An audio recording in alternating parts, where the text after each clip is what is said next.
This gathering in Soho has the earmarks of a downtown loft party. There's the trendy furniture, the free-flowing liquids, and an assorted crowd of the hip and the beautiful. But the sprinkling of yarmulkes, the prominent display of books on theology, and the strings of a prayer shawl peeking out from under clothing betray the fact that this unlikely space is actually an Orthodox Jewish synagogue, where cool meets kosher.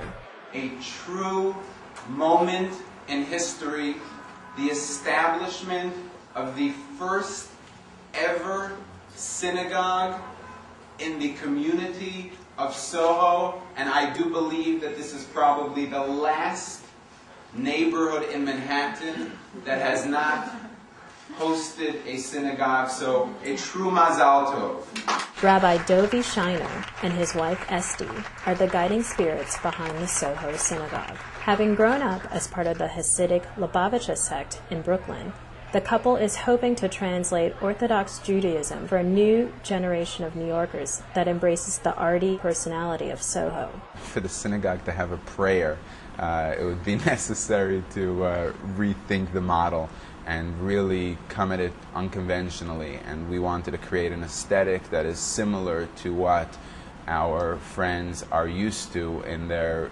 personal lives, so that it could be a smoother transition into synagogue life. This may be one of the first ever synagogues with ambiance. It has a vibe, it's comfortable, it's welcoming, it's relaxing.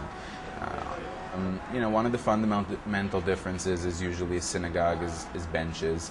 Here we've used chairs. I'm fond of saying that I don't know anybody who's had a good bench experience. It's usually like somebody turns to the side as somebody passes by and goes to the far left of the bench, and it's like, so this is just a little bit more casual. We incorporated the lounge so that, after the service people could go over, get some food, sit around, and it could be, more homey. Homey, but still Orthodox.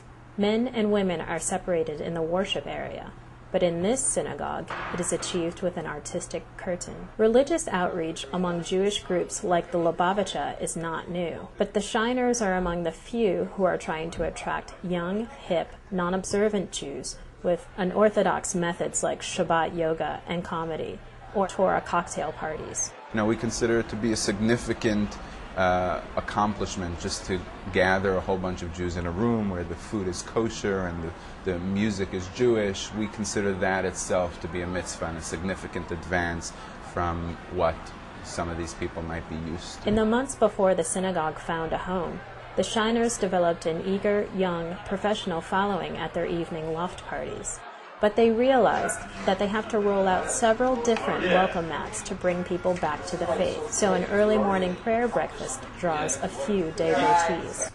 Moses instructs the people of Israel, 6 days shall work be done, but on the 7th day there shall be to you a holy day, a Sabbath of Sabbaths. 75 people attended the first service at the Soho Synagogue, a striking contrast to the hundreds who may have come here simply for the mixing, but not for the message, a notion that does not deter the Scheiners from their mission to establish a Jewish community downtown. We think even the social has a spiritual underpinning. Even if that's where it stops, we're extremely pleased, because if you understand where some of these people are coming from, these may be people who a year or two ago considered themselves to be disconnected from Judaism, had a negative perception of Judaism. So even the fact that they're partying in a synagogue is a significant advance.